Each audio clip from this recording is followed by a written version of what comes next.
আবৃত্তি করছি কবি নির্মলেন্দুগণ রচিত স্বাধীনতা শব্দটি কিভাবে আমাদের হলো কবিতাটি। একটি কবিতা লেখা হবে, তার জন্য অপেক্ষার উত্তেজনা নিয়ে লক্ষ লক্ষ উন্মত্ত অধীর ব্যাকুল বিদ্রোহী শ্রোতা বসে আছে। ভোর থেকে জনসমুদ্রের উদ্যান সৈকতে কখন আসবে কবি, কখন আসবে কবি। এই শিশু পার্ক সেদিন ছিল না, এই বৃক্ষে ফুলে শোভিত উদ্যান সেদিন ছিল না, এই তন্দ্রাচ্ছন্ন বিবর্ণ বিকেল সেদিন ছিল না। তাহলে কেমন ছিল সেদিনের সেই বিকেল বেলাটি? তাহলে কেমন ছিল শিশু পার্কে, বেঞ্চে, বৃক্ষে, ফুলের বাগানে ঠেকে দেয়া এই ঢাকার হৃদয় মাঠখানি? জানি সেদিনের সব স্মৃতি মুছে দিতে হয়েছে উদ্যত কালো হাত।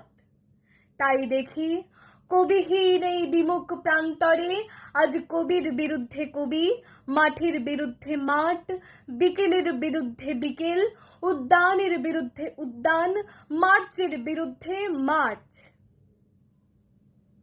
হে অনাগত শিশু, হে আগামী দিনের কবি, শিশু পার্কের রঙিন দোলনায় দোল খেতে খেতে তুমি একদিন সব জানতে পারবে। আমি তোমাদের কথা ভেবে লিখে রেখে যাচ্ছি সেই শ্রেষ্ঠ বিকেলের গল্প। সেদিন এই উদ্যানের রূপ ছিল ভিন্নতর। না পার্ক, না ফুলের বাগান, এসবের কিছুই ছিল না। শুধু এক খণ্ড অখণ্ড আকাশ যেরকম, সেরকম দিগন্ত প্লাবিত ধুধু মাঠ ছিল দুর্বাদলে ঢাকা, সবুজে সবুজময়। আমাদের এই স্বাধীনতা প্রিয় প্রাণের সবুজে সে মিশেছিল ধুধু মাঠের সবুজে। কপালে কবজিতে লাল শালু বেঁধে এই মাঠে ছুটে এসেছিল ঝাঁক বেঁধে উলঙ্গ কৃষক। পুলিশের অস্ত্র কেড়ে নিয়ে এসেছিল প্রদীপ্ত যুবক।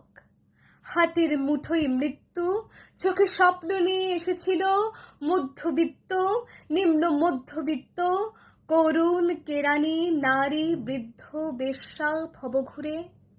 আর তোমাদের মতো শিশু পাতাকুরানিরা দল বেঁধে একটি কবিতা লেখা হবে, তার জন্য কি ব্যাকুল প্রতীক্ষা মানুষের। কখন আসবে কবি, কখন আসবে কবি। শত বছরের শত সংগ্রাম শেষে রবীন্দ্রনাথের মতো দৃপ্ত পায়ে হেঁটে অতঃপর কবি এসে জনতার মঞ্চে দাঁড়ালেন।